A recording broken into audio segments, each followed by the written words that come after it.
자, 오늘 우리가 배우는 개념 일, 영어로 work, 그래서 기호는 W. 자, 가장 조심해야 되는 거는 일에 대한 개념을 잡을 때는요, 일반적으로 우리가 사회생활을 할 때 사용하는 일의 개념하고 과학에서 말하는 일하고는 조금 다를 수 있다는 거예요. 그러니까 여기서의 일은 그 유명한 영화 대사 너그 아버지 뭐하시노? 의 일하고 다른 겁니다. 알겠어요? 자, 그러면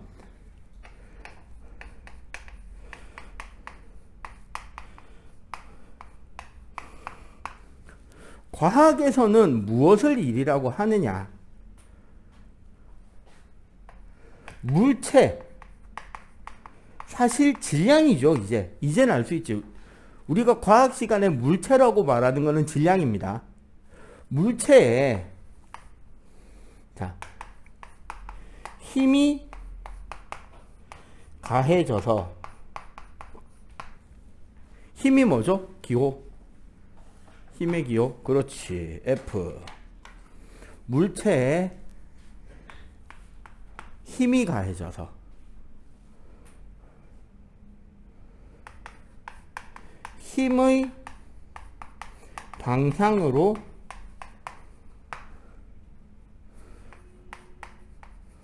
이동거리, 거리, 이동거리가 발생하면 우리는 일이라고 해요.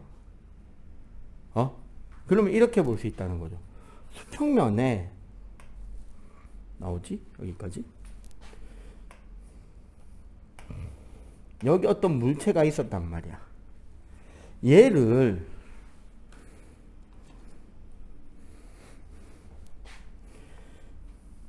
이만큼의 힘을 줘서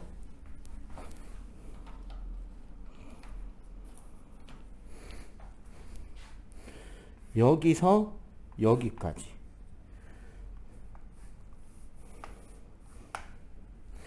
요만큼 힘의 방향으로 물체가 움직였잖아. 이렇게 되면 그냥 간단하게 바로 쓸 수 있어요. W는 F 곱하기 S라고 쓰면 됩니다. 그냥 같은 방향으로 움직이면은 요 힘의 방향으로에 대한 고민을 안 해도 된다는 거죠. 그런데 무슨 문제가 생기느냐? 자, 요거 한번 볼게요. 여기 물체가 여기서 요까지 움직일 건데요. 문제는 이겁니다. 힘이 비스듬하게 가해질 때 어떻게 할 거냐는 거야. 힘이 이렇게 비스듬하게 가해지면 우리 첫 시간에 힘의 분해도 배웠죠. 가로 세로로 나누는 거. 힘을 평행사변형법을 응용해서 수평 방향의 힘과 수직 방향의 힘으로 나눌 수 있단 말이야. 그리고 그 방향에 따른 거리를 따로따로 해서 일을 구하면 된다는 거예요. 원래는. 그럼 어떻게 되느냐?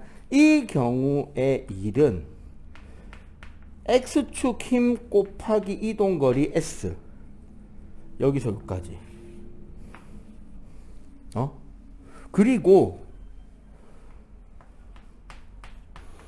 수직 방향 FY 곱하기 물체가 수직으로 올라간 높이 H를 원래 곱하는 게 일을 구하는 거예요. 근데 지금 이 경우 잘 봐. H가 있어요, 없어요? H가 없지.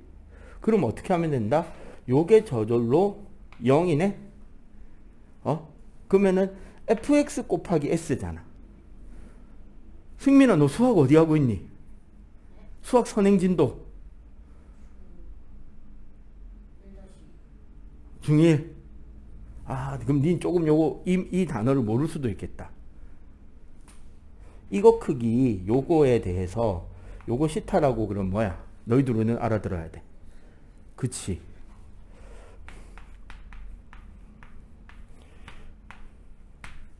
처음 보는 기호죠. 혹시 본 적 있어? 사인, 코사인? 받기는 봤는데 뭔지는 모르고.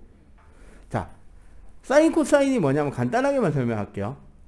삼각형에서요, 각도 2개 이상이 같잖아. 그러면 어떻게 된다?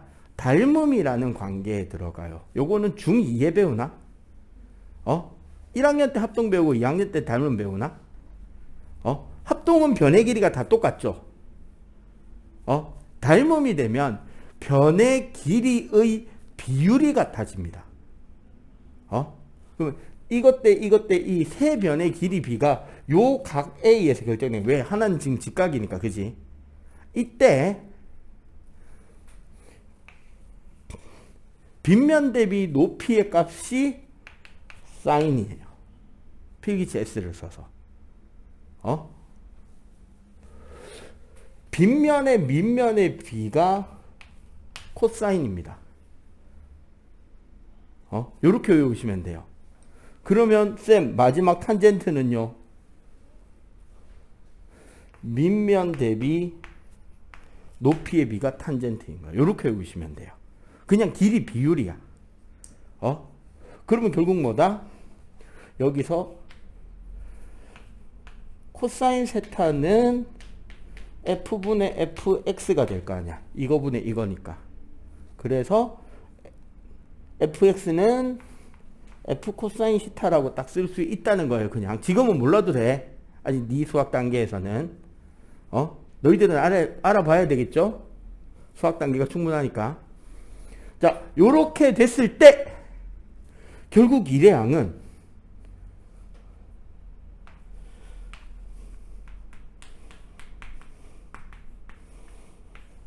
요렇게 된다는 거죠. 요런 공식이 딱 나오게 되면 그 다음에 이 이야기를 할 수 있게 돼요. 뭐? 일이 0인 조건. W가 0이 되려면 뭐가 0, 뭐가 0, 혹은 뭐가 0? 그렇지. 첫 번째, F가 0이면 적어도 일을 안 한 거죠. 두 번째, S가 0이 되면 일을 안 한 거죠. 세 번째, 코사인 세타가 0, 즉 세타 값이 90도거나 270도가 되면 일을 안 한 거라는 거예요. 자, 그러면 첫 번째, F가 0이다. 이거 우리 지난 시간에 했어요. 물체의 힘이 가해지지 않으면 혹은 힘의 평형 상태인 거잖아. 근데 어쨌거나 내가 힘을 안 줬다는 말은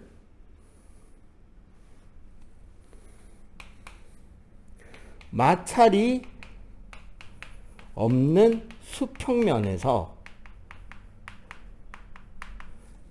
자, 우리 머릿속으로 생각합시다. 마찰력이 없는 수평면이에요. 물체를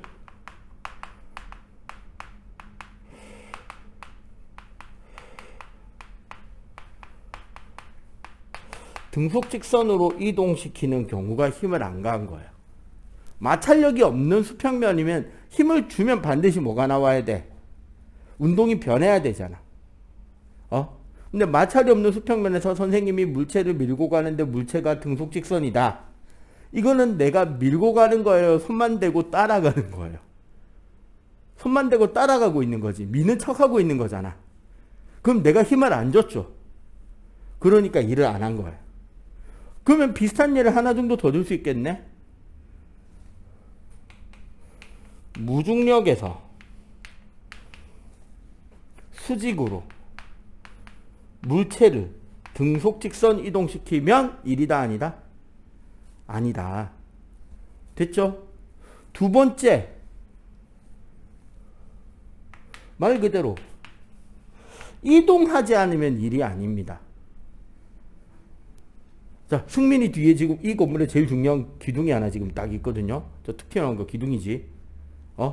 준서 뒤에도 지금 기둥 있죠. 저 기둥이 갑자기 무너질 것 같아.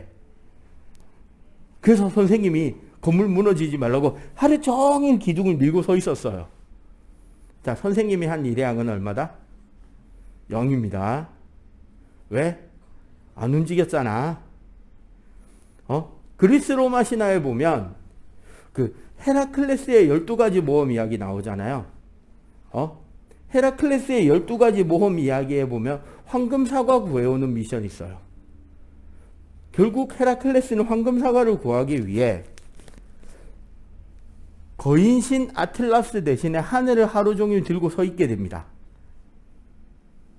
그동안 헤라클레스가 한 일의 양은 얼마다? 0이다. 즉 들고 서 있는 거 1이다 아니다? 아니다. 알겠어요? 왜? 안 움직였으니까. 세 번째, 코사인 시타가요. 90도일 때, 즉 수직일 때 일이 아닌 건데 이동과 힘이 수직이라는 말은 이동 대신에 운동 방향과 힘의 방향이 수직이라고 해도 되죠. 그러면 뭐가 있다? 우리 이것도 지난 시간에 배운 거예요. 힘의 방향과 운동 방향이 수직일 때 물체는, 오늘 아까 시험 문제도 있었네. 뭐가 바뀐다? 방향이 바뀐다. 계속 수직으로 일정하게 힘을 준다면 무슨 운동할까요? 그렇죠. 등속 원 운동하면 힘이 들어가더라도 1이다 아니다? 아니다. 그리고 하나 더 있는데 이거는 좀 반드시 외우셔야 돼요. 뭐냐면 물체를 들고 수평으로 이동시킨 거. 정확하게는 이겁니다. 물체를 들어 올리는 건 1이에요. 들고 서 있는 건 1이 아니지. 들고 있는 채로 얘를 이렇게 옆으로 움직이잖아. 대신에 여기서 중요한 건 등속 직선으로 이야기입니다. 그러니까 등속으로 일정한 빠르기로, 물론 휘어져도 사실은 꼭 하겠는데 일정한 빠르기로 직선으로 물체가 움직였어요. 나는 이 물체인데 일을 한 거다 안 한 거다? 안 한 겁니다. 왜? 내가 물체를 들고 있는데 힘은 어디를 향해 주고 있어요? 위로 주고 있지. 내가 물체를 들고 있는데 위로 줘야지. 아래로 하면 야 중력하고 합쳐져서 떨어지겠다. 야. 맞죠? 물체를 위로 힘을 주고 있는데 물체가 어느 쪽으로 움직였어? 옆으로 움직였지. 이건 1이다 아니다? 1 아닙니다. 자, 그래서 요거에 대해서 예제 문제가 이런 게 나와요. 봐봐.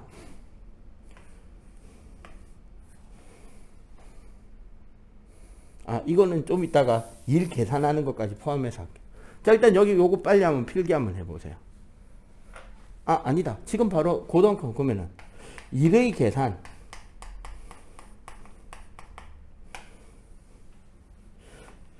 우리가 중등 과정에서는 항상 어떤 상태로 물체가 움직이냐면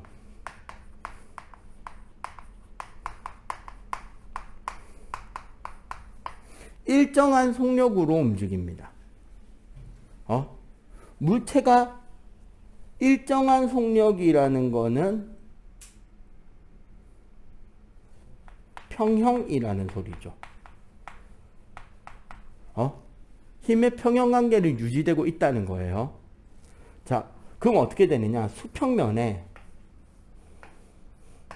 물체를 내가 옆으로 옮기기 위해서 F를 주고 있는데 이 물체가 일정한 속력으로 끌려왔다는 거는 뭐가? 마찰력이 존재한다는 소리죠. 맞지? 그리고 어떤 상태다? 움직이고 있는 중에는 마찰력과 힘의 크기가 어떻다? 같은 거죠. 그래야 합력이 0이 돼서 일정한 속력으로 끌고 올 수 있단 말이야. 그럼 이 경우는 어떻게 된다?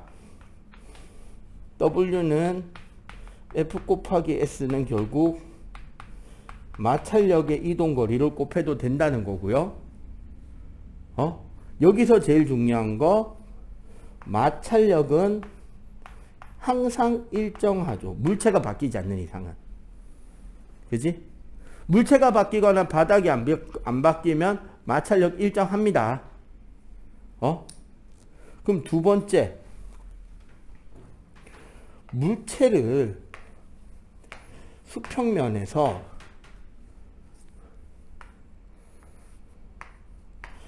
들어 올려야 될 때는, 들어 올리는데 속력이 일정하려면 밑으로 뭐가 가해지고 있다?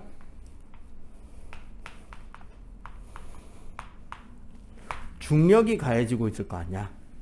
이때도 어떻다? 드는 힘과 중력이 어때야 돼요? 같아야 되죠. 맞지? 그래서 이때 일을 계산하는 것은, 일은 F 곱하기 S가 중력 곱하기 올라가는 거리가 S라면 이건 올라간 높이라고 표시해도 되잖아. 맞지? 중력 곱하기 H니까 9.8 곱하기 질량 곱하기 높이로 계산이 됩니다. 알겠어요? 자, 일단 여기까지 필기. 요거 필기 끝나면 예제 문제 푸는 것 좀 알려드릴게요.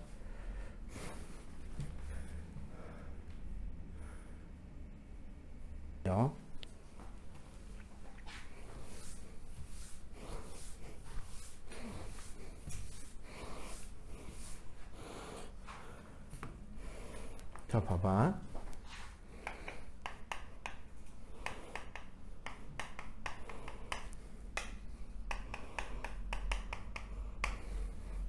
결국 우리가 공식은 이렇게 막 코사인까지 배워도 중등 레벨에선 결국 W는 FS예요. 그리고 F랑 S는 항상 같은 방향일 겁니다. 그래서 어떻게? 저기에 적은 것처럼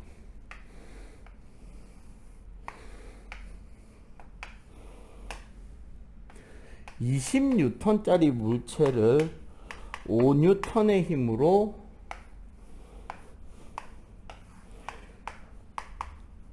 4m 이동시켰다면, 여기서 이제 함정이 하나 들어간 거죠. 초등에 없는. 여기에 20N이라는 건 뭐의 크기예요? 중력의 크기죠. 실제로 물체한테 준 힘은 얘가 F인 거지. 문제에다가 이렇게 F나 S 같은 기호를 써줘야 된다는 소리야. 그러면 실수가 없어져요. 그럼 이동거리 얘가 뭐가 된다? 움직인 거리 S가 되겠죠. 그럼 이 경우는 어떻게? W는 F 곱하기 S니까 5N 곱하기 4m. 그래서 얼마? 20. 자, 여기서 줄이라는 단위를 쓰면 됩니다. 일의 양은. 알겠어요? 자, 하나 더. 자, 이번에는 요런 경우. 5N짜리 물체를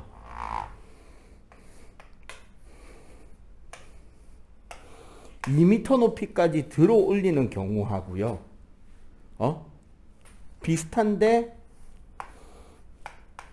5kg짜리 물체를 똑같은 2m에 들어 올리는 경우하고. 자, 여기 지금 얘는 단위가 뉴턴이죠. 맞지? 뉴턴이라는 말은 내가 이걸 드는데 F도 얼마? 5N이면 된다는 소리지. 즉 우리 아까 여기서 9.8 곱하기 질량 곱하기 높이라고 할 때 9.8 곱하기 질량을 구하는 거는 요 질량이 킬로그램일 때만 따지는 거죠. 질량 단위가 뭐로 돼 있으면, 뉴턴으로 돼 있으면 굳이 9.8을 곱할 필요가 있다 없다? 없다는 거예요. 자, 그럼 다시 여기로 오면, 그럼 얘는 W는 F 곱하기 S에서 5 곱하기 10줄이죠. 얘는 W는 F 곱하기 S에서 9.8 곱하기 5 곱하기 2라서 얼마? 98줄이 되고요. 두 가지가 다른 거 알겠어요? 특히 요 두 가지 다른 것도 알겠지? 자, 그래서 중요한 거 이런 문제가 하나 나옵니다. 요거 별표 3개짜리 문제. 봐봐. 10N짜리 물체를 5N의 힘으로 3m 옮긴 뒤에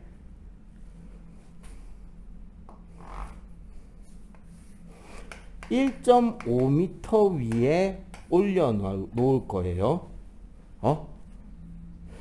요렇게 와서 요렇게 가면 몇 줄이죠? 그치. 여기서 요쪽은 5 곱하기 3이라서 15줄이고 여기서 여기는 10 곱하기 1.5라서 15줄이잖아. 그지? 승민아 이건 이해되죠?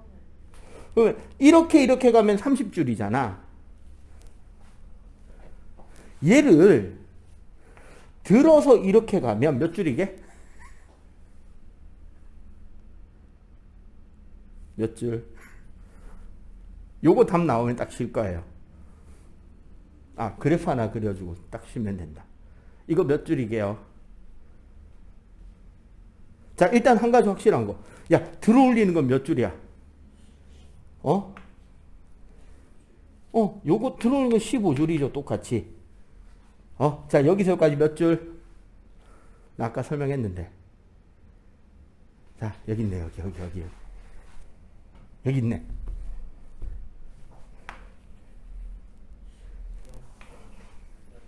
그쵸, 요건 빵줄이에요. 왜? 들고 간 거니까. 밀고 가는 건 일이, 마찰력이 작용하는 게 일이 들잖아요. 들고 가는 건, 들고 옆으로 가는 건 일 아니에요. 그러면, 요렇게 가면 몇 줄이게? 들어서. 들고 옆으로, 들고 옆으로, 들고 옆으로 하면. 맞아요. 이것도 15줄이에요. 왜? 바닥에 밀고 간 거 아니잖아. 어쨌거나 들고 간 거잖아. 그럼 올라가는 것만 뭐 하면 된다. 일합하면 되죠. 그래서 얘도 15줄입니다. 아시겠어요? 자, 마지막으로 일의 계산의 그래프는 자, 세로축이 뭐로 돼 있고 힘으로 돼 있고요. 가로축이 뭐로 돼 있다? 거리로 돼 있으면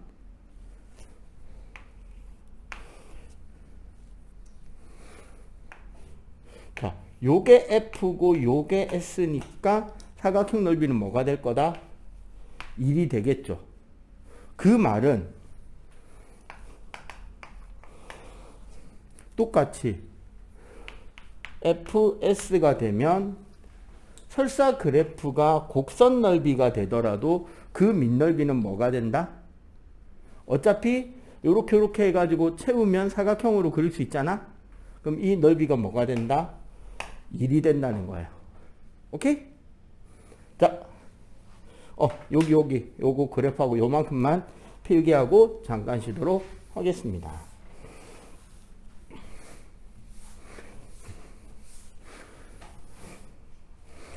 자, 요거 필기하고 30분 딱 되면 시작할게요. 지금 21분입니다. 자,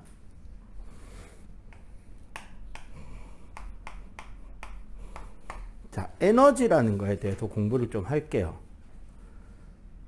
에너지라는 것은 일을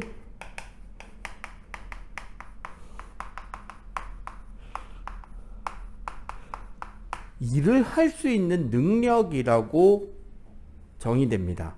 그래서 에너지도 단위가 일과 함께 줄이라는 단위를 사용하게 돼요. 여기서 우리가 미리 알고 가면 좋은 내용이 하나 있습니다. 뭐냐면 일 에너지 원리라는 거예요. 일 에너지 원리. 어떤 거냐면요. 나, 실험을 하고 있는 나, 그 다음에 물체, 이 두 가지를 미리 딱 정의하는 거예요. 우리 과학에서는 개라는 개념이 존재해요. 고등과학부터 본격적으로 나오는데 내가 관심을 두는 영역을 어떤 개라고 합니다. 여기서는 물체가 하나의 개, 즉 시스템이 돼요. 그러면 나는 물체 안에 있어요? 물체 밖에 있어요? 물체 밖에 있는 존재잖아요. 그러면 나는 뭐가 된다? 서라운드라고 주위라고 표현하게 됩니다. 개 안과 밖에 구별이 되는 거죠. 이렇게 했을 때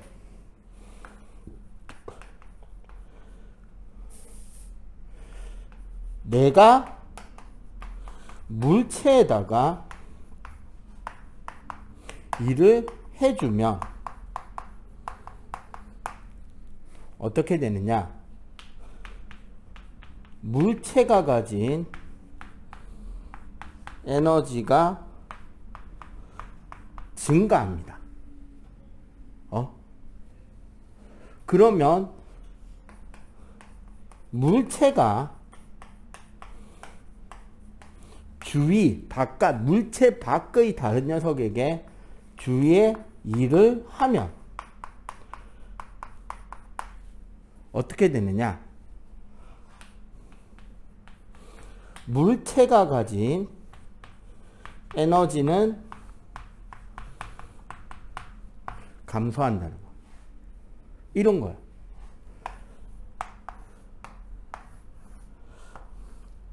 우주 전체에 어떤 개라고 하는 영역이 있고 바깥쪽이 주위일 거 아니야. 여기서 이쪽으로 일이 들어간다는 것은 물체 입장에서는 플러스 에너지가 되는 거죠. 맞지? 물체에서 바깥으로 일이 나온다는 것은 물체 입장에서는 마이너스 에너지가 되는 거야. 에너지가 주는 거야. 대신에 바깥 개의 입장에서는 어떻게 될까요? 당연히 플러스 에너지가 되는 거야. 여기서는 물체에 일을 해준다는 거는 물체의 에너지는 증가하지만 개의 에너지는 감소하는 거야. 그렇게 따지면 우주 전체의 에너지 총량은 어때야 된다? 어때야 될까요? 항상 같아야 되죠. 여기서 에너지 쓰면 줄어든 만큼 여기로 에너지가 들어가는 거고 여기서 에너지가 줄는 만큼 바깥에 에너지가 내는 거야. 우주 전체의 에너지는 항상 같아야 되는 거예요. 이거를 일 에너지 원리라고 하고요. 어떤 에너지들이 있느냐? 자, 종류.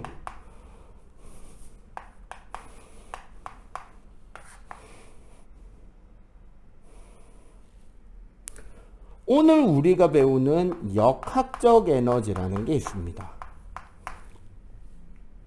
역학적 에너지라는 것은 물체, 내가 일을 해서 물체가 위치가 옮겨졌을 때 물체가 가지는 에너지, 혹은 내가 일을 해줬더니 물체가 움직이게 되겠죠. 움직이는 물체가 가지는 에너지, 이 두 가지를 합쳐서 빛의 에너지하고 운동 에너지를 합쳐서 우리가 역학적 에너지라고 하고요. 그 다음에 열도 에너지예요. 그 다음 우리 또 뭐도 에너지죠? 전기 에너지죠. 또 빛이나 파동이나 소리도 에너지죠. 그 다음에 여기 없지만 화학 에너지라는 것도 있어요. 화학 에너지는 우리 화학 반응이 일어날 때 출입하는 에너지들. 대표적으로 뭐 발열 반응, 흡열 반응 이런 것들 들어본 적 있잖아요. 그때 열이 출입하잖아. 열의 출입은 물질이 가지던 화학 에너지의 변화인 거예요. 그 외에 또 화학 에너지 얘가 뭐가 있냐면 우리 화석 연료들 있죠. 뭐? 석탄이나 석유. 석탄이나 석유에 저장돼 있던 에너지도 화학 에너지예요. 우리 건전지 배터리에 전기 에너지 충전하지. 그럼 배터리가 전기 에너지를 들고 있는 게 아니라 화학 에너지로 들고 있는 거예요. 그리고 그 화학 에너지가 화학적 반응을 통해서 전기로 빠져나오는 거예요. 알겠어요? 그 다음에 여러분들 아침 먹고 왔죠? 아침 음식에 들어있는 영양소의 칼로리 있잖아. 그것도 화학 에너지예요. 그 음식을 우리가 먹어서 생활 에너지라는 ATP로 바꾸고 ATP로 여러분들은 생각하고 잘하고 움직이고 하는 거란 말이에요. 이런 것도 다 사실은 화학 에너지긴 해요. 그 다음에 또 뭐가 있느냐? 핵 에너지. 우리 저기 원자력 발전소에서 우라늄 쪼개가지고 열 에너지 뽑아가지고 발전하잖아요. 핵 에너지. 그리고 석탄, 석유 이런 것들이 문제가 되니까 요즘에 말 많이 하는 신재생에너지.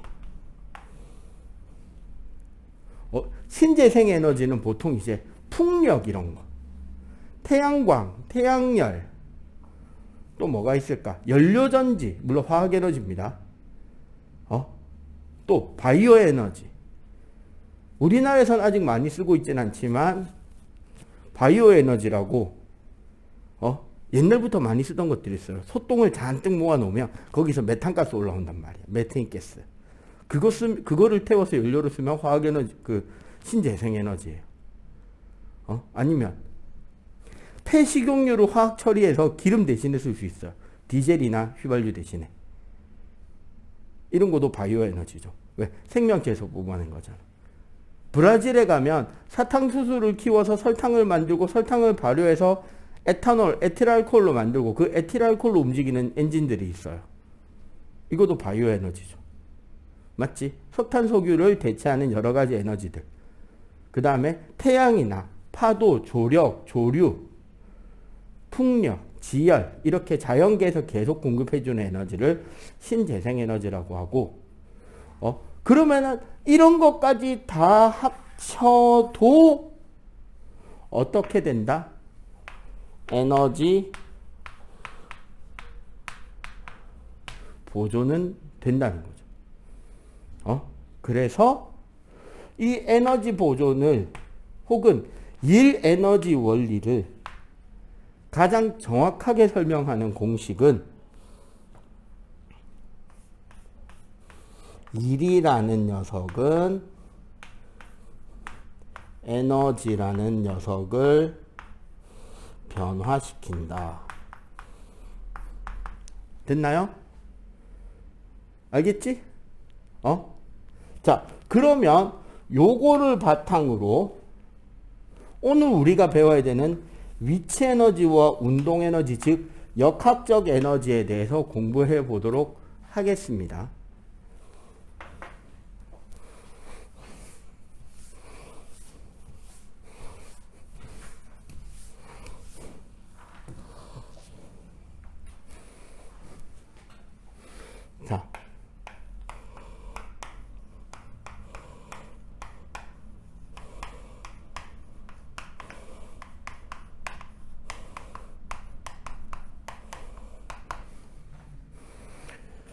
자, 일 에너지 원리와 역학적 에너지.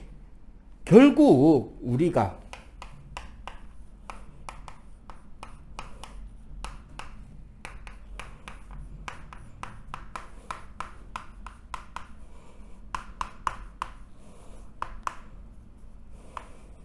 포텐셜이라는 단어 아나요?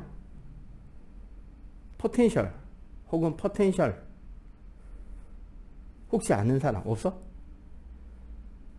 잠재적인이라는 뜻입니다. 그 운동 관련되는 게임 해본 사람들은 그 성장 기대치로 생각하면 되는가? 포텐셜이 100이다. 그럼 손흥민, 호날두가 될 수 있는 선수인 거야. 손흥민, 호날두, 메시 이런 애들이 될 수 있는 유망주. 포텐셜이 70이다. 이거 갖다 버려야 되죠. 포텐셜은 잠재적인이라는 뜻인데 위치 에너지와 잠재적인이 무슨 소리냐?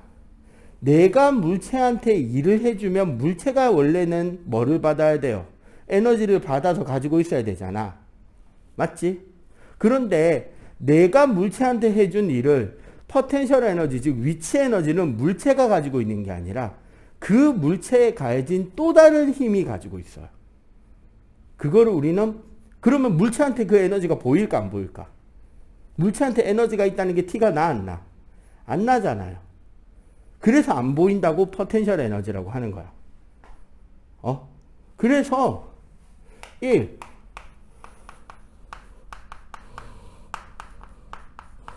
중력 포텐셜 에너지. 중력 포텐셜 에너지는 내가 물체한테 일을 하고 물체는 중력에다가 일을 하게 되거든요. 그걸 우리는 중력 포텐셜 에너지라고 합니다. 중력이 일을 가지고 있는 거야. 중력에 하는 일의 양은 결국 내가 물체를 뭐 한 거야? 들어 올린 일의 양이죠. 맞지? 중력 공식은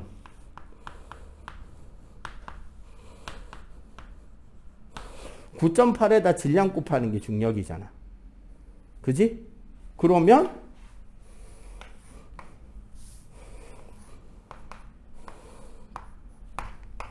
FS 그래프에서 중력의 크기는 9.8 곱하기 질량이 되고 물체를 들어 올린 높이가 되니까 맞죠? 결국 얘가 일의 양이라고 한다면 일의 양은 9.8 mh고 얘가 뭐가 된다? 중력 포텐셜 에너지가 된다는 거예요.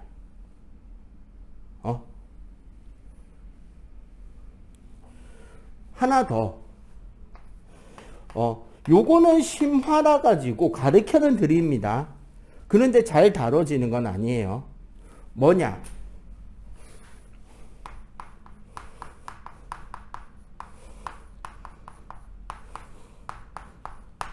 탄성력 포텐셜 에너지. 내가 물체한테 한 일이 탄성력으로 숨어 있는 경우인 거죠.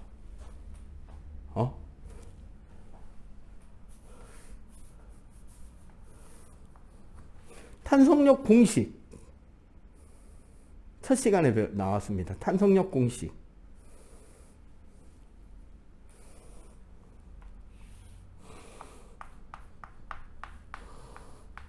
KX였어요.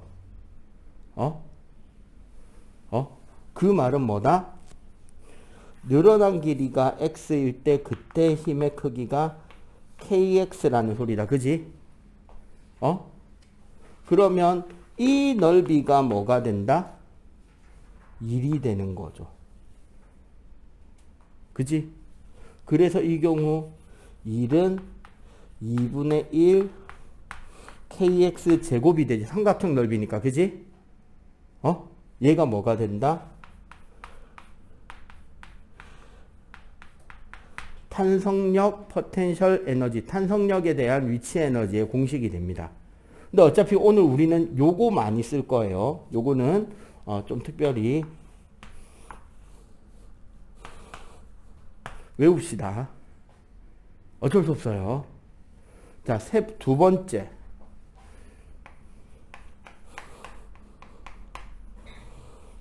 운동 에너지.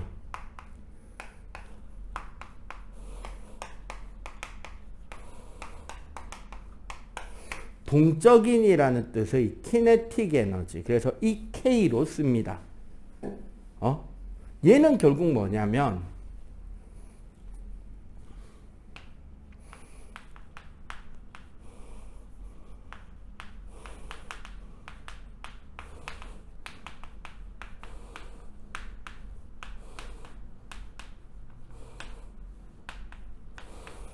알짜리 및 물체한테 한 일의 양이 그대로 운동 에너지로 저장이 되는 거예요. 그럼 여기는 중력의 한 일, 얘는 탄성력의 한 일이 되겠지. 그지? 그러면 얘는 그냥 공식으로 증명을 좀 할게요. 자, 운동 에너지를 변화시킨 게 일이라고 한 거죠. 맞지? 이거 들고 왔습니다. 아까 우리 일의 공식은 뭐 곱하기 뭐? W는 F 곱하기 S. 자, 표시합시다. W는 FS. 자, 그 다음에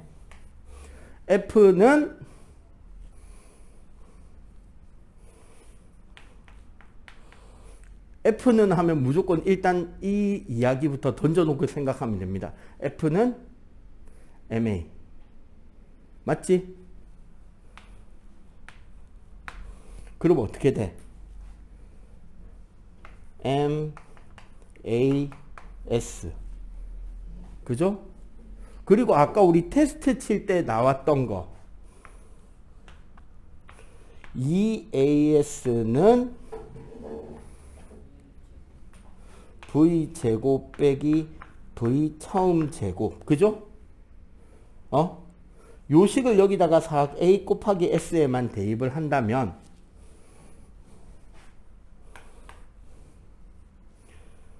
2분의 1 M에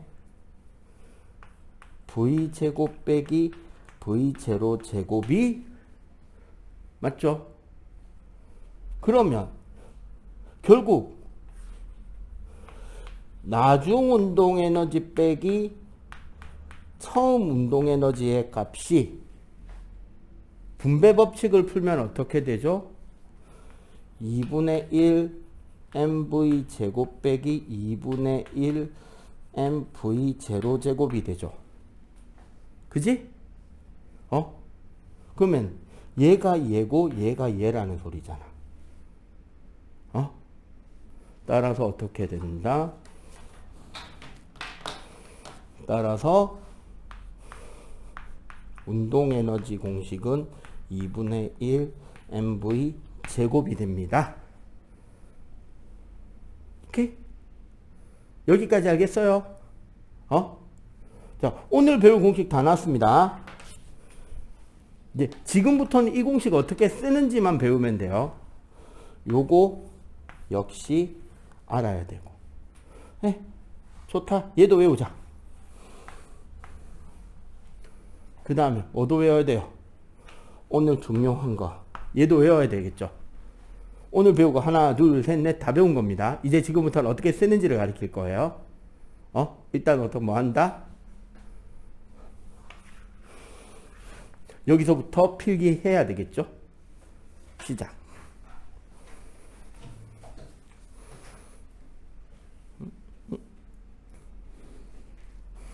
자, 봅시다.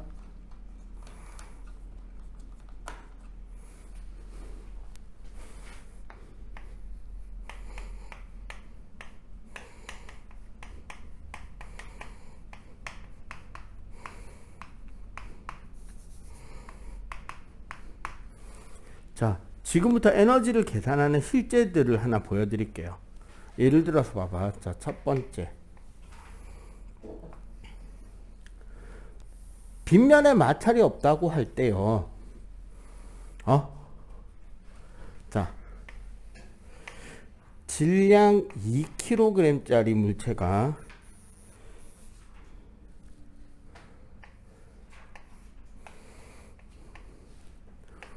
5m의 빗면에 올려져 있다고 봅시다.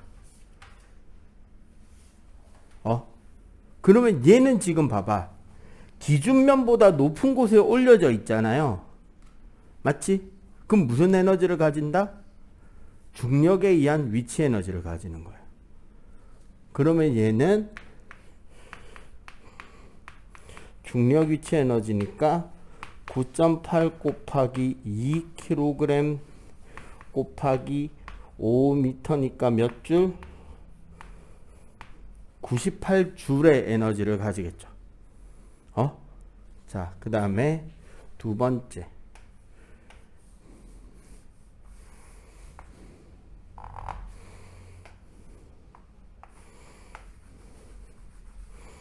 원래 여기에 있던 용수철을 선생님이 10cm 압축을 시켰습니다.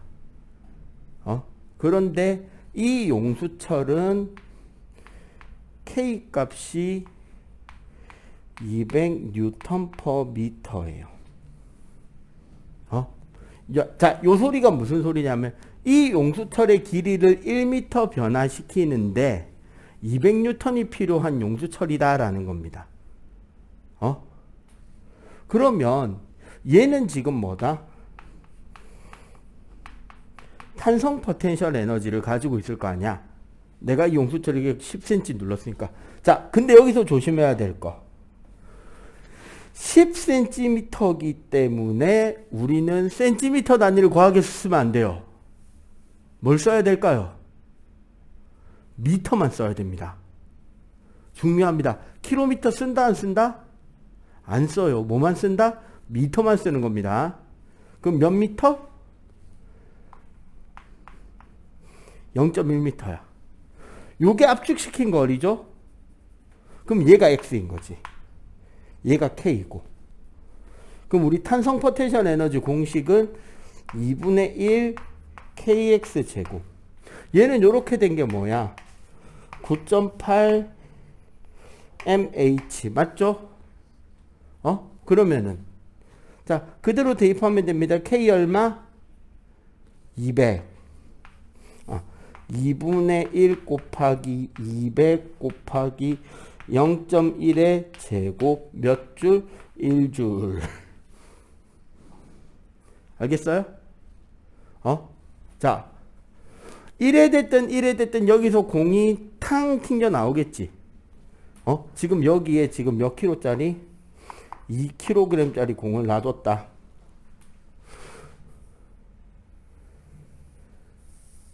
그럼 요게 마찰이 없으면 여기서 굴러 내려온 공은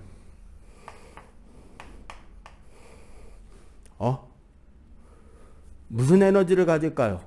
움직이니까 운동 에너지를 가지겠죠. 근데 얘가 내려와서 굴러가는 동안 마찰력도 작용한데 다른 물체를 밀고 가는 일도 안 해. 그러면 얘는 그 에너지를 그대로 가지고 있어야 되죠. 지금 속력이 얼마인지 모르겠어? V 라고 한다면 숫자 바꾸고 싶다. 모르겠다. 그냥 가자. 라고 한다면 2분의 1 mv 제곱 2분의 1 2v 제곱 v 제곱이 98줄이 돼야 돼요. 맞지? 그러면 v는 7 루트 2라고 하는데 내가 이것 때문에 싫어했다는 거지. 숫자를 잘못 넣은 거예요. 바꿀까? 에이씨, 모르겠다. 그냥 이 계산을 안 합시다. 요거랑 연결 말고 3 2kg짜리 공이 예를 들어서 4m/s로 움직이고 있다면 그냥 따로 그리면 되지. 연결 안 하고. 자, 얘는 운동 에너지잖아. 운동 에너지는 아까 2분의 1 mv 제곱이었죠? 그러면 얘는 그대로 대입하면 되지.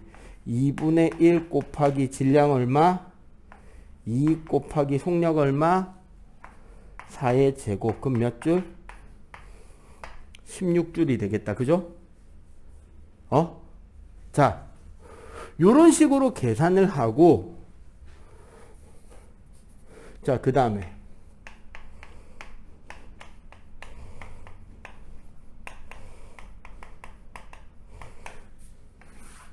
아까 우리는 이러한 에너지는 일을 할 수 있는 능력이라고 했잖아요. 맞지? 그러면 요거 한번 생각해 봅시다. 여기 질량 M, 높이 H에 있는 물체가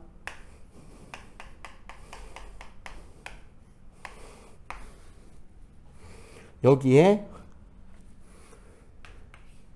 마찰력이 있는 구간에 이동거리 S만큼 밀고 가는 일을 해야 되는 거죠. 입새구슬이 굴러 내려와서, 맞지? 상자를 밀고 갈 거 아니야. 그럼 이 경우는 뭐가 돼요? 공식이 9.8mh가 마찰력의 거리를 가지고 가는데, 아까도 이야기했지만 마찰력은 어떻다? 일정하다. 그죠? 그지? 그럼 어떻게 된다? 질량이 2배가 되면 거리가 2배가 되겠죠. 맞지? 정비례니까 질량이 3배가 되면 거리가 3배, 4배가 되면 4배가 되겠죠. 이 소리가 뭐다? 질량과 거리는 정비례죠. 맞지? 하나 더. 높이가 2배, 3배, 4배가 되면 거리도 2배, 3배, 4배가 되겠죠. 왜? 마찰력은 안 변하니까. 그지? 그러면은 뭐도? 높이에 대해서도 거리가 정비례 관계가 될 겁니다. 그죠? 그리고 탄성력은 잘 안 나오니까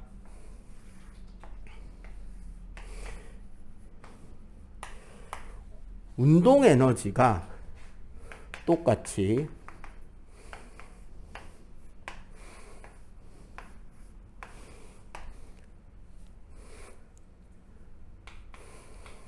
마찰력의 이동 거리를 줘야 될 때 뭐가? 2분의 1 mv 제곱 운동 에너지가. 그지? 자, 요때 요렇게 갈 때 우리 조심해야 되는 거. 질량이 2배, 3배, 4배가 되면 어차피 아까 이야기한 것처럼 마찰력은 일정하니까요. 질량이 2배, 3배, 4배가 되면 이동거리가 2배, 3배, 4배가 되겠죠. 근데 여기서 뭔 조심해야 된다? 속력은 제곱이 붙어 있잖아요. 그러면 속력이 2배가 되면 운동에너지 몇 배가 되죠? 속력이 2배면 운동에너지는 제곱이니까 4배가 돼요. 속력이 3배면 제곱이니까 9배가 되는 거예요. 속력이 10배가 되면 에너지는 몇 배? 100배가 되겠죠. 그러니까 속력이 2배면 거리가 몇 배가 된다? 4배가 돼야 돼요. 속력이 3배면 거리가 몇 배가 돼야 돼? 제곱인 9배가 된다는 거죠. 알겠어요? 그러면 얘는 그래프가 이렇게 되겠지. 질량에 대해 이동거리는 비례하는데 속력에 대해 이동거리는 제곱으로 증가할 거니까 속력 제곱에다가 거리는 비례하겠죠. 알겠어요?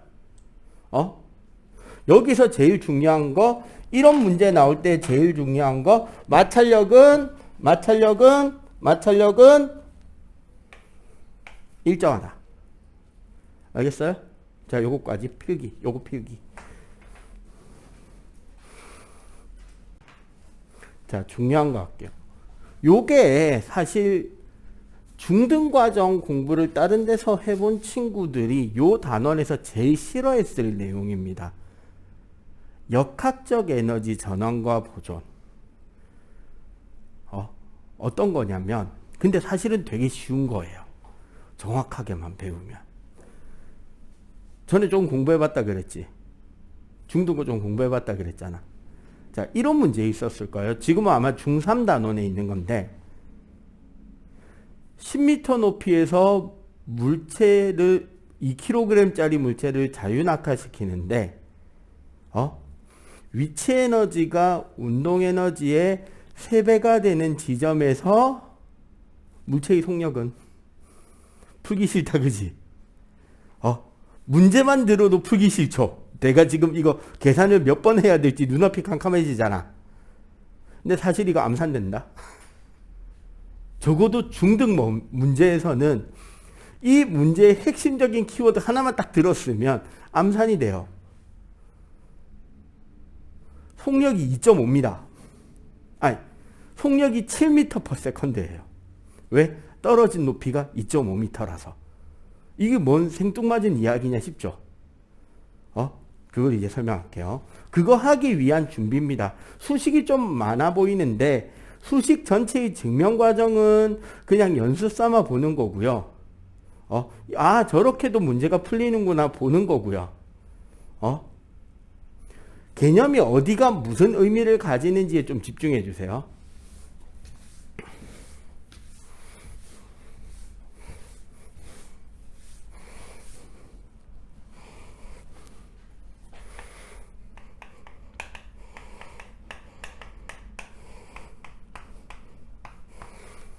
자, 역학적 에너지라는 것은 아까도 언급을 했지만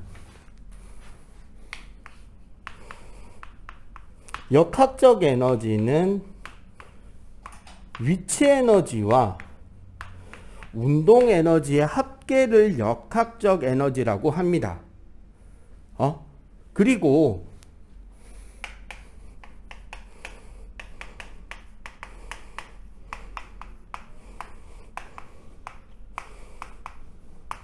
역학적 에너지 보존 법칙이라는 것은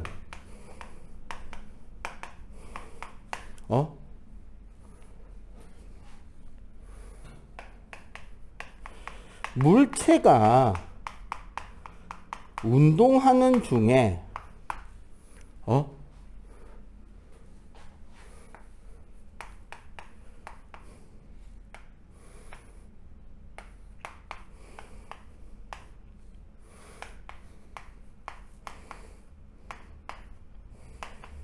자, 비보존력 말이 좀 어려운데 간단하게 설명할게요.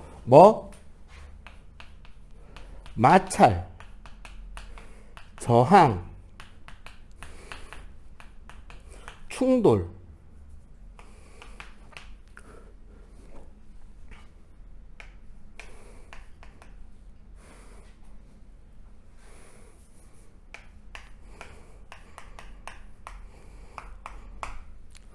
물체가 운동할 때 비보존력이 작용하지 않으면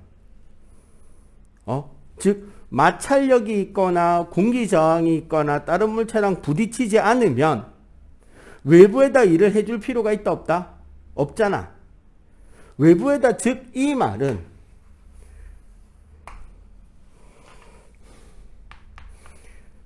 외부에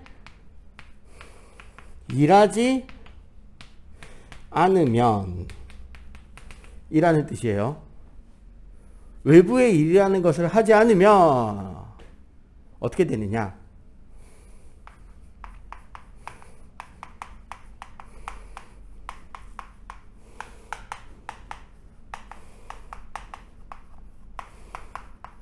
그 두 에너지의 합은 일정하다라는 겁니다.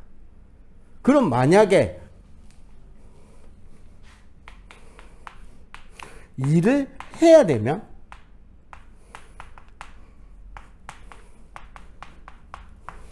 어떻게 되느냐? 일을 만약 하게 되면 어떻게 되는데? 역학적 에너지와 내가 하게 된 일의 양의 합이 일정합니다. 그리고 이 외부에다 해주는 일의 양 있잖아요.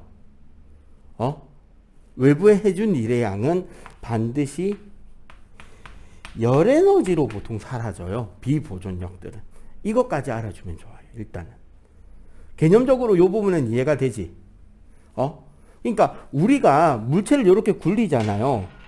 그럼 굴러가다 얘가 어떻게 돼? 느려져서 멈추죠. 그럼 멈추게 한 힘은 마찰력이잖아. 그지? 근데 그 마찰력에다 해준 일은 어디로 가느냐? 자, 손 비워봐. 여기 어떻게 돼? 따뜻해지죠. 뭐가 생겼다? 열 에너지가 생긴 거예요. 뭐가? 여러분들이 움직인 운동 에너지가 뭐로 바뀐 거다? 마찰력에 의해서 열 에너지로 바뀐 거예요. 그러면은 역학적 에너지는 어떻게 된다? 발생한 열만큼 줄겠죠. 열 에너지 생겼으니까. 결국 에너지 총량은 어떻다? 아까 이야기했지만 일정하다. 알겠죠? 자, 그러면 개념은 이제 다 했으니까 공식으로 좀 볼게요. 자, 질량 m인 물체가 h 높이 위에 있어요. 그리고 얘가 쭉 떨어질 겁니다. 그럼 언제가 제일 빠를까? 공기저항 없다 치고 언제가 제일 빠를까? 언제? 여기. 땅에 딱 도착하는 순간 가장 빠른 V를 가지겠죠. 딱 충돌하는 순간. 속도 0이 되기 직전. 맞지? 자, 그럼 봅시다. 요 최고 지점일 때 위치 에너지는 9.8mH. 맞죠? 귀찮으니까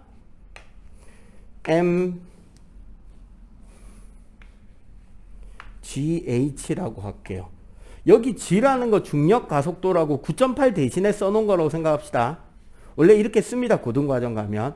여러분들 초등학교 때 자, 원주율 얼마야? 자, 중학생들 원주율 이거랑 똑같은 거예요. 진짜다. 중학생들한테 중력가속도 얼마야? 9.8이요. 고등학생들한테 중력가속도 얼마야? G요. 같은 겁니다. 알겠지? 그럼 MGH라고 쓸게요. 그냥 귀찮으니까. 야, 9.8보다 쓰기 편하잖아. 근데 봐봐. 얘 지금 운동에너지 얼마일까요? 떨어뜨리기 직전. 움직여 안 움직여? 안 움직였잖아. 그럼 얼마? 0.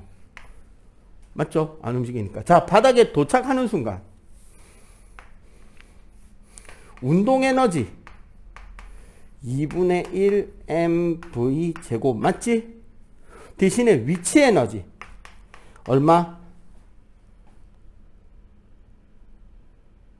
바닥에 딱 도착한 순간 그래 0.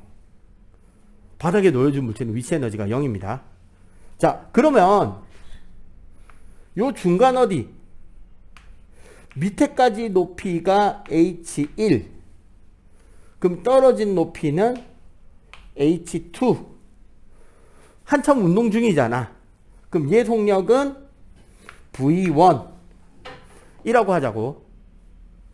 그러면 이때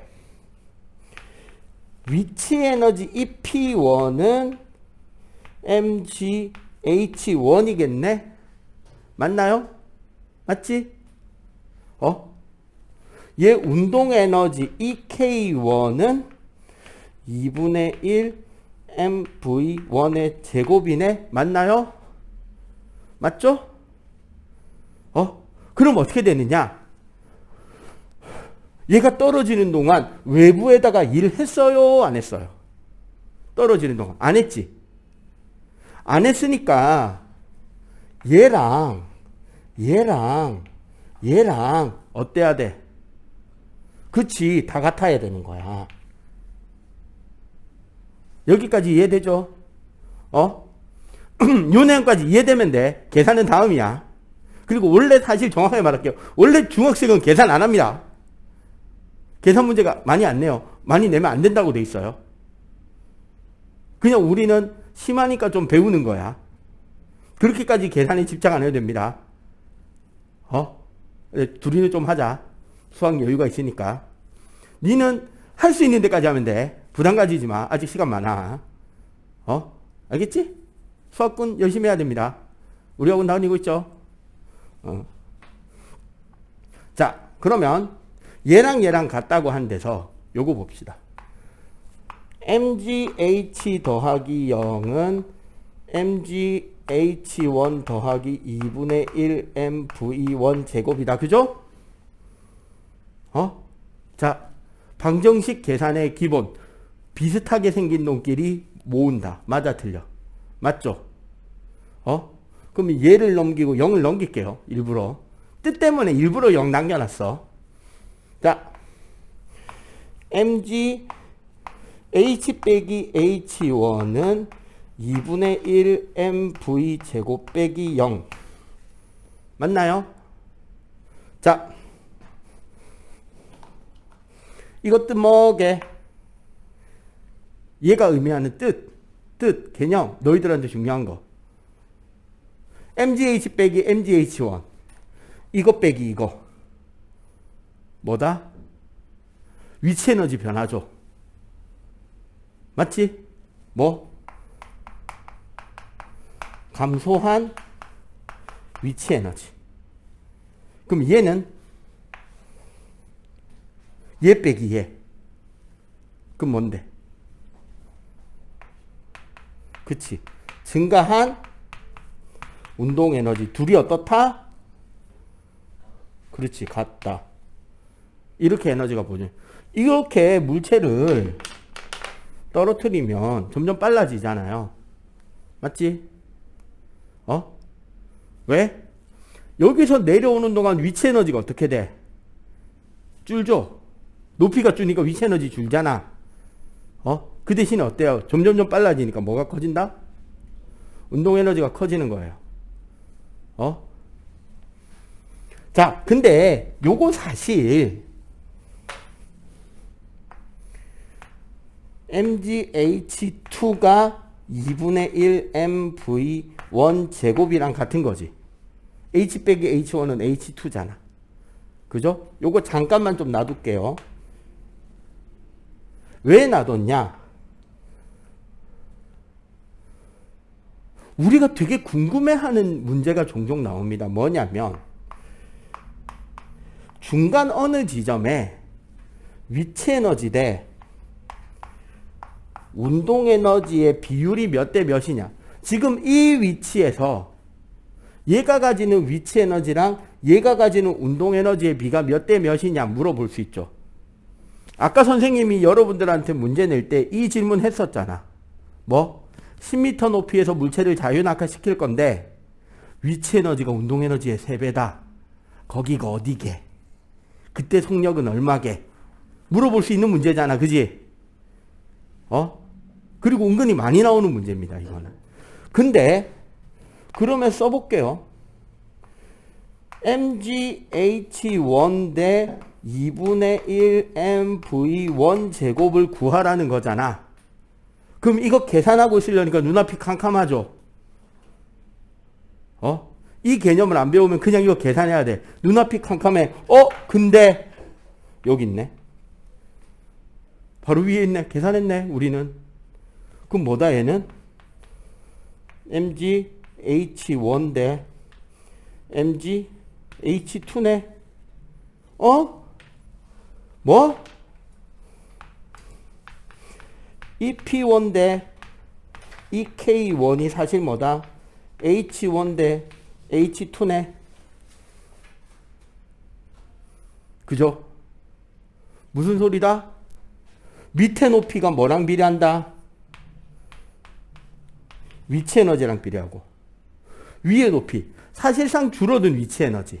그게 뭐랑 비례한다? 운동 에너지랑 비례한다고요. 알겠어요, 이거? 그리고 하나 더. 하나 더 중요한 거. 계산할 거. 어차피 중등이라 9.8 쓰니까 나오는 숫자 정해지는 거. 이거 알고 있으면 암산해도 되는 거. 봐봐. 얘랑 얘랑도 같아야 되잖아. 얘랑 얘랑 같아야 되죠. 그럼 봐봐. 9.8mh는 2분의 1mv 제곱이죠. 맞지? 질량이 날아가네요. 즉 자유낙하 물체가 떨어지는 동안 속력의 변화는 질량하고 상관이 있다 없다? 없죠. 2분의 1 넘기니까 숫자가 얼마가 된다? 19.6이 되네. 그럼 정리하면 V제곱은 19.6H 에서 혹은 V는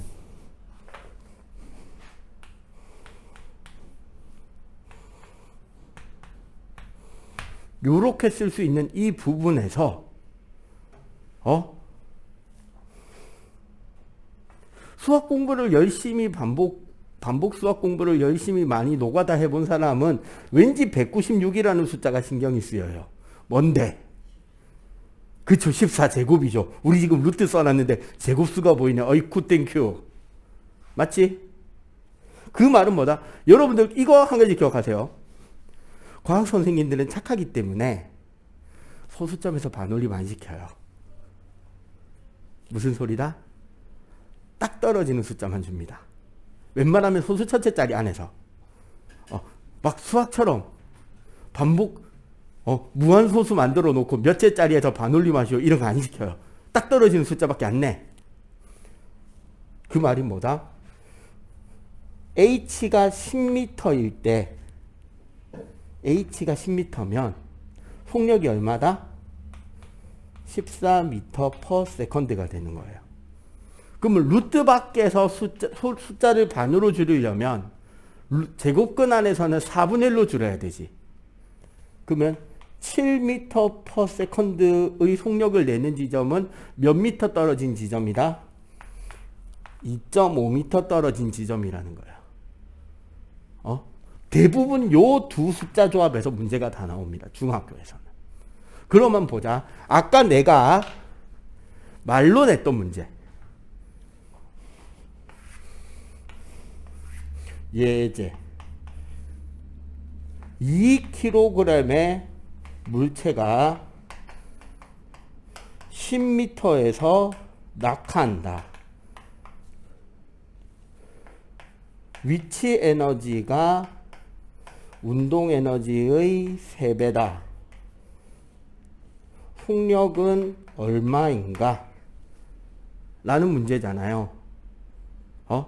원래 정통적으로 이 문제를 제대로 풀려면 오리지널 방법.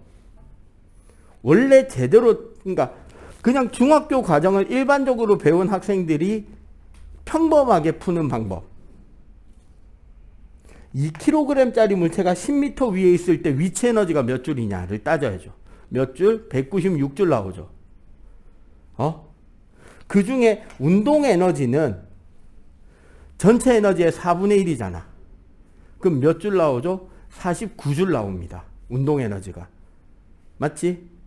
운동 에너지가 49줄이니까 속력은 2분의 1 곱하기 2 곱하기 V제곱이 49니까 V는 7이네. 어이구 힘들다. 그지? 맞죠? 그지? 이렇게 풀어오면 답이 나오잖아. 근데 방금 우리가 배운 거 10m야.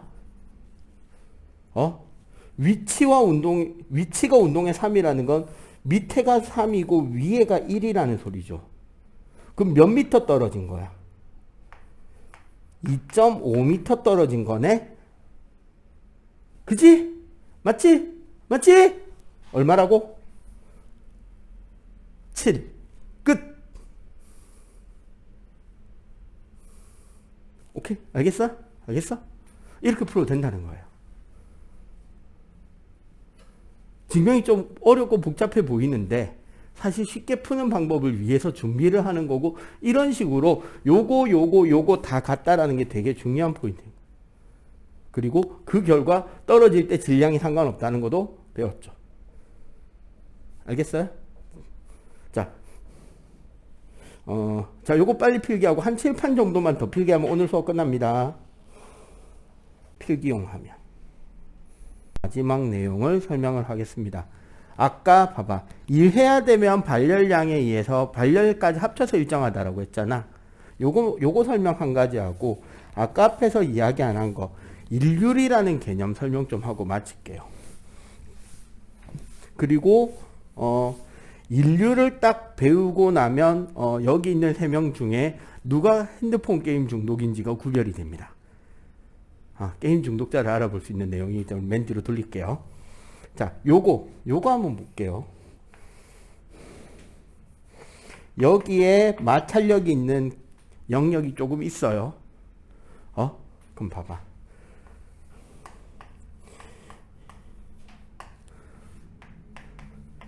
2kg이 10m 높이에 존재합니다. 그러면 사실 마찰력이 없으면 여기에 이 2kg짜리 물체는 14m/s를 가져야 돼요. 아까 우리 계산한 표대로, 그지? 근데 만약에 얘가 8m/s 밖에 못 가고 있다. 이 경우 어떻게 설명할 거냐 인 거지. 잘 봐봐. 지금 이 지점의 위치 에너지 몇 줄이죠? 9.8 곱하기 2 곱하기 10이라서 196줄이지. 맞지? 자, 이 지점의 운동 에너지 2분의 1, 2의 8의 제곱이라서 64줄이에요. 그럼 봐봐. 여기서 마찰력 때문에 올라간 열 에너지가 얼마냐인 건데, 원래 가지고 있었던 196줄은 열 에너지 더하기 운동 에너지가 돼야 되는 거야. 알겠어요? 그러면은 196에서 64를 빼면 135줄인가요? 맞지? 그죠?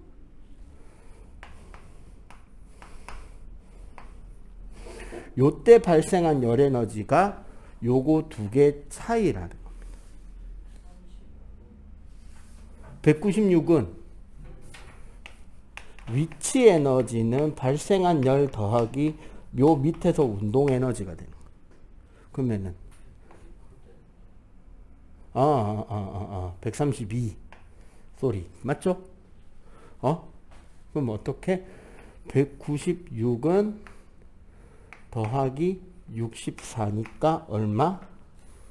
132줄. 알겠어요? 요 개념 이해되죠? 자, 마무리. 우리 책 교재에 지금 내가 안 넣은 부분이라서 맨 마지막에 설명할게요. 일률이라는 개념입니다. 기호로는 파워의 뜻을 가지는 P를 기호로 가지고 있고요. 일률이라는 것의 단위는 W, 와트라는 단위를 씁니다. 기술자 이름이죠. 뭐 한 사람이에요? 혹시 아는 사람? 와트라는 사람 들어본 적 있는 사람? 누굴까? 전기에도 와트 나오죠. 같은 단위입니다. 근데 그 원조는 여기에요. 뭐 한 사람? 이름 혹시 아는 사람? 성이 와트예요. 이름이 제임스입니다. 제임스 와트. 못 들어봤어요? 증기기관 만든 과학 기술자. 증기기관을 개발한 사람이에요, 이 사람이. 그래서 일률의 단위는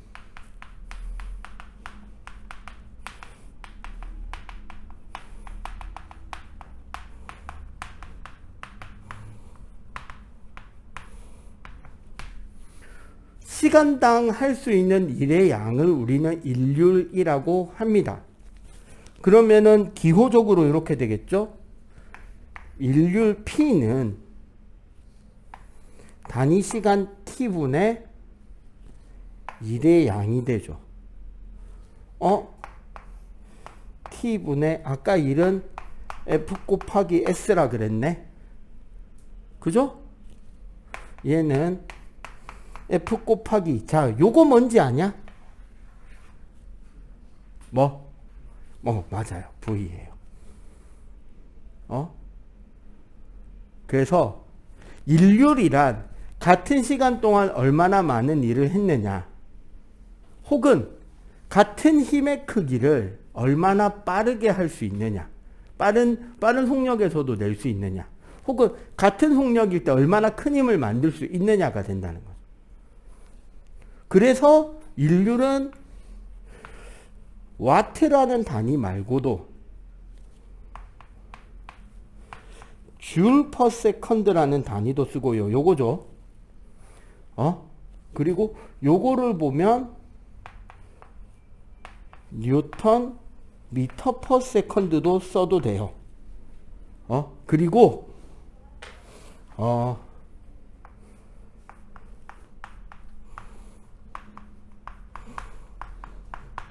마력이라는 단위를 쓸 수 있습니다. 요 부분 보고 이상하면 게임을 줄이시기 바랍니다. 아무런 이상함이 없으면 게임을 모르는 사람이니까 그대로 꾸준히 게임을 모르시면 돼요. 이상해 안 해. 양심의 손을 얹고 뭔가 찝찝하지. 쌤 HP는 체력이잖아요. 그러면은 마력이면 MP냐? 이 마력이요, 말의 힘이에요. 홀스파워.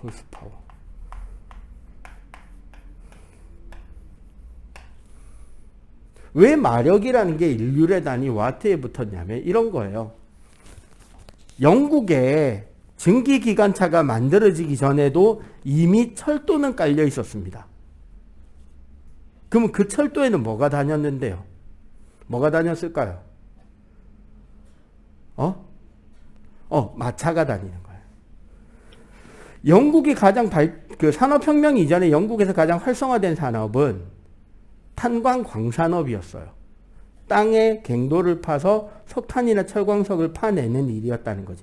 그리고 석탄과 철광석을 가지고 제철을 하는 산업이 꽤 발전돼 있었다고. 근데 문제는 뭐다? 철광석이나 석탄은 무겁잖아. 그거를 퍼내기 위해서도 철로가 필요한 거죠. 마차를 움직이는. 근데 문제는 그런 탄광을 하다 보면 지하수 때문에 탄광이 무너진단 말이에요. 그러면 뭐 해야 돼? 지하수도 퍼내야 되죠. 그럼 펌프를 작동해야 되겠네? 펌프를 누가 돌리느냐? 말이 돌려요. 그 당시에는 다른 동력 장치가 없으니까. 아니면 고작해야 풍차인데 풍차 가지고 펌프를 돌리기에는 바람이 안 불면 어쩔 건데 일 안 할 거야? 그지? 우리나라에서는 밭을 갈 때 뭐로 갈아요? 소를 갈죠. 영국에서는 옛날에는 소로 갈았단 말이야. 요즘은 트랙터를 쓰지만 옛날 영국에서는 뭐를 썼다? 말을 썼어요. 제임스 와트가 말 대신에 어떤 일을 할 수 있는 엔진을 개발했어요. 그러면 그 엔진을 사야 될 사람들한테 이 엔진이 할 수 있는 일의 양을 어떻게 광고하면 제일 편할까요? 그 사람들이 제일 잘 알아들을까? 이 엔진은 말 몇 마리가 해야 되는 일을 동시에 할 수 있습니다. 이게 마력의 시작이에요. 요즘에 자동차 광고 같은 거 보면 동급 최대 마력이라느니 200마력 엔진, 300마력 엔진 막 이야기 나오잖아. 말 200마리, 300마리의 힘을 낸다는 소리예요. 알겠음? 자, 그리고 마무리. 일률이라는 개념을 확실하게 설명해 드릴게요. 이 책상 선생님이 올렸거든요. 선생님들이. 봐봐. 저 1층에서 여기 3층까지 책상과 의자를 들어 올리는 일의 양은 똑같겠죠. 하나하나 손으로 들어 올리든 엘리베이터로 한 방에 올리든. 어느 게 일률이 좋죠? 어느 게 시간이 적게 들까? 엘리베이터 쓰는 게 시간이 적게 들죠. 그러면 같은 일을 적은 시간에 하니까 엘리베이터의 일률이 좋은 거예요. 그럼 일률이 좋은 기계 장치를 쓰면 더 많은 일을 빨리 하거나 아니면 어떻게 할 수 있다? 같은 시간 동안 일을 더 많이 할 수 있다라는 개념이 되는 거죠. 아시겠어요? 요 정도만 기억해 주시면 돼요. 계산은 시간으로 일을 나누면 되죠. 됐지? 자, 오늘 물리학 수업은 여기까지. 요거 필기